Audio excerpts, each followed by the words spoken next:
Hello everyone, welcome back to the Harshi DSA classes. ఈరోజు మనం ఈ వీడియోలో వచ్చేసి ఇంగ్లీష్కి సంబంధించి క్వశ్చన్ పేపర్ అయితే చూద్దామండి.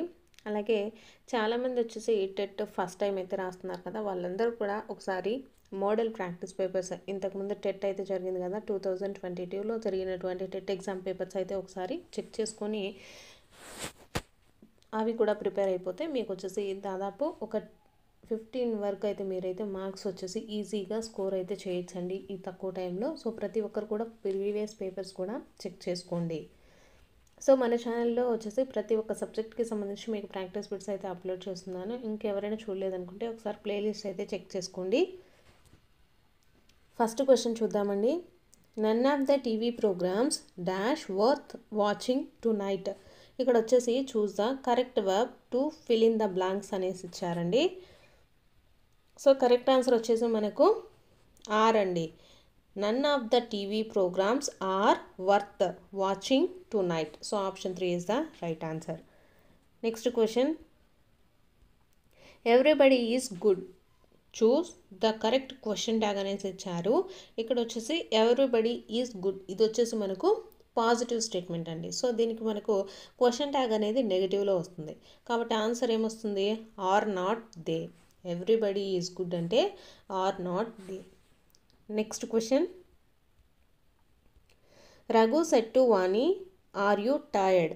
ఇక్కడ వచ్చేసి in the above sentence the intention of the speaker is అనేసి ఇవ్వడం జరిగింది.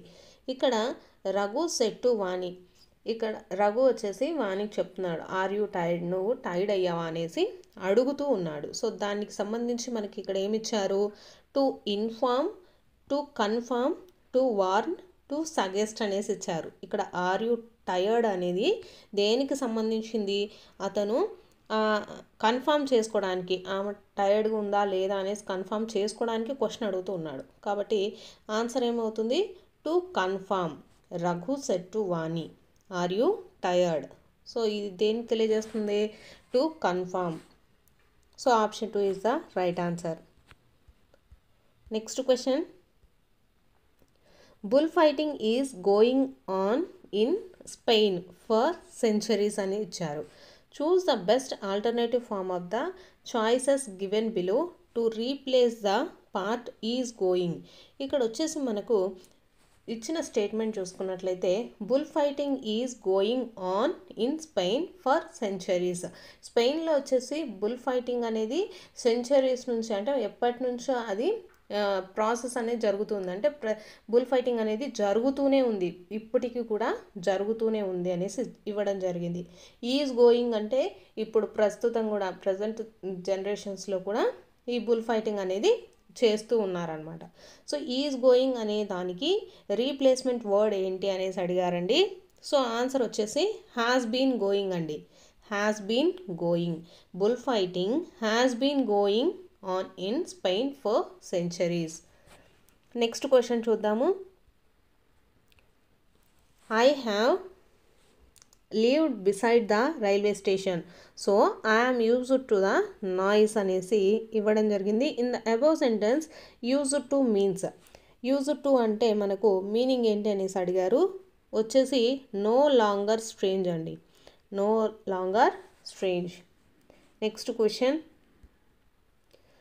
Choose the grammatically correct sentence. ఇక్కడ వచ్చేసి మనకు 4 ఆప్షన్స్ అయితే ఇచ్చారు కదా, ఈ సెంటెన్స్లలో గ్రామటికల్లీ కరెక్ట్గా ఉన్నటువంటి సెంటెన్స్ ఏది అని అడుగుతున్నారు. సో ఆప్షన్ 3 వచ్చేసి కరెక్ట్గా ఉందండి. I have never seen such a large animal before. ఇది correct statement. Next question. Choose the sentence that indicates the habitual behaviour or activity అనేసి ఇచ్చారండి. ఇక్కడ ఇచ్చినటువంటి సెంటెన్సెస్ చూసుకున్నట్లయితే he can play the tennis in the evenings. Option 2 వచ్చేసి I used to play tennis in the evenings when I was younger. Option 3 if it is needed I will learn tennis. Option 4 tennis is my favourite sports అనేసి ఇవ్వడం జరిగింది. So దీంట్లో చూసుకున్నట్లయితే మనకు వీళ్ళు ఏమడిగారు? Indicates the habitual behaviour or activity గురించి అడుగుతున్నారు.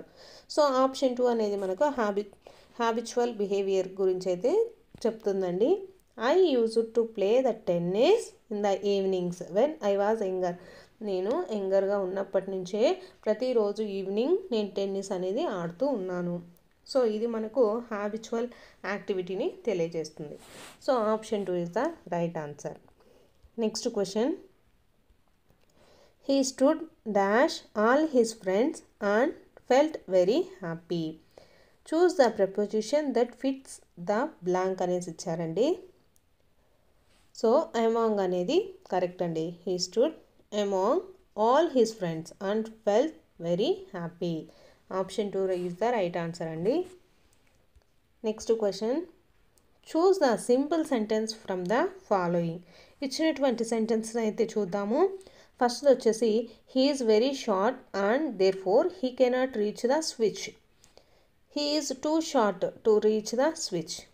He is short and he cannot reach the switch. He is short so he cannot reach the switch. ఇక్కడ ఫస్ట్ దాంట్లో చూసుకున్నట్లయితే మనకు he is very short and therefore he cannot reach the switch. ఇక్కడ వచ్చేసి and అనేటటువంటిది, so అనేటటువంటిది ఇవన్నీ ఉన్నాయి. ఇవన్నీ మనకు కాంప్లెక్స్ సెంటెన్స్ అవుతాయండి. ఇక్కడ మనకు సింపుల్ సెంటెన్స్ రావాలంటే second is the right one. He is too short to reach the switch. So option 2 వచ్చేసి right answer. Next question. I rang the doorbell dash I know the house was empty. Choose the word that best fit the blank అనేసి ఇచ్చారండి. So even though అండి. I rang the doorbell even though I know the house was empty. నేను bell కొట్టిన తర్వాత even though నాకు తెలిసింది ఏంటంటే the house was empty. So option 4 వచ్చేసి right answer. Next question. Choose the sentence that has a non-defining relative clause. So option 1 is the right answer andi. Gandhi, who was the father of India, was a great thinker. ఇది మనకు non-definite relative clause అనేది అవుతుంది. Next question. Which flavor dash అని question mark ఇచ్చారు. Choose the part of the sentence that fits the blank. Is liked to you, likes you, is liked by you, was like you అనేసి ఇచ్చారు. So దీనికి మనం option చూసుకున్నట్లయితే which flavour is liked by you. Which flavour is liked by you. Option 3 is the right answer. Next question. Choose the one which best express the meaning of the given word అనేసి ఇచ్చారు. Dale. Dale అనే దానికి మనకు meaning అనేది అడుగుతున్నారండి. Correct meaning వచ్చేసి valley. Dale అంటే dale అంటే మనకు మీనింగ్ ఏది అంటే valley. Next question. Choose the antonym of the word separate. సపరేట్కి వచ్చేసి మనకు యాంటోనియం అడిగారండి. సపరేట్కి యాంటోనియం వచ్చేసి మనకు యూనిట్. యూనిట్ అనేది అవుతుంది. Next question. Choose the appropriate phrasal verb to the word underline. He established a school for poor childrens. ఇక్కడ ఎస్టాబ్లిష్ అనే దానికి మనకు ఫ్రేజల్ వర్బ్ అయితే అడిగారండి. సో కరెక్ట్ ఆన్సర్ వచ్చేసి సెటప్ అండి. ఎస్టాబ్లిష్డ్ అంటే ఏంటి? అతను నిర్మించడం. సెటప్ అన్నా కూడా మనకు నిర్మించడమే అవుతుంది అనమాట. సో ఎస్టాబ్లిష్డ్ అనే దానికి ఫ్రేజల్ వర్బ్ ఏమవుతుంది? Set up. Next question. I saw dash dog dash dog was barking అనేసి ఇచ్చారు. Choose the correct article to complete the sentence above అనేసి ఇవ్వడం జరిగింది. సో ఇవి మనకు ఆర్టికల్స్కి సంబంధించి కూడా క్వశ్చన్ అయితే ఉంటుందండి.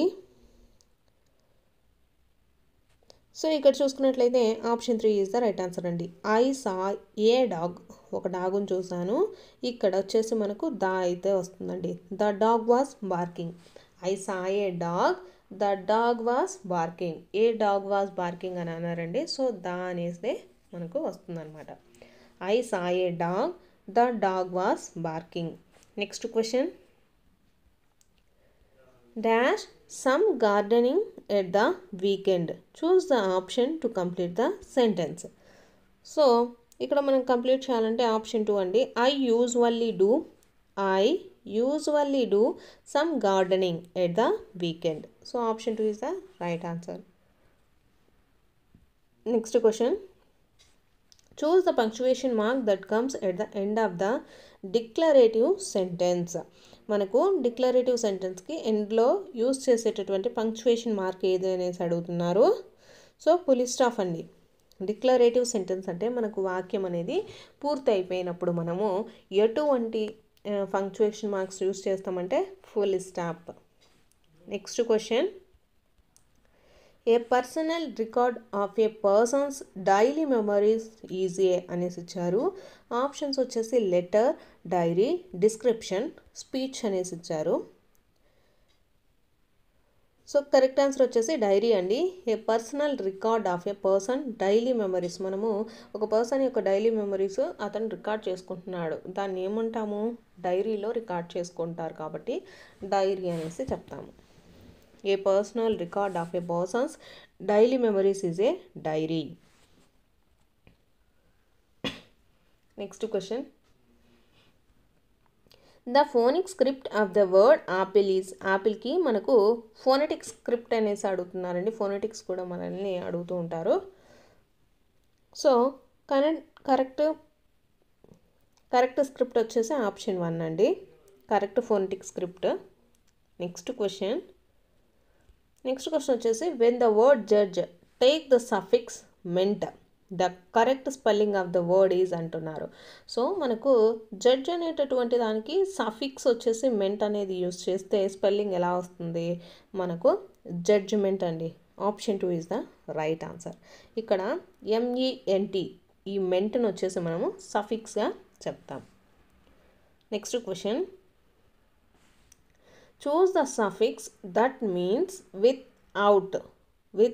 అనేటటువంటి మీనింగ్ వచ్చేటటువంటి సఫిక్స్ ఏది అనేసి ఇచ్చారు. ఆప్షన్స్ చూసుకున్నట్లయితే ఐబ్లీ, నెస్, ఫుల్లు, లెస్ అనేసి ఇచ్చారు. సో కరెక్ట్ ఆన్సర్ వచ్చేసి లెస్ అండి. Choose the suffix that means without means less.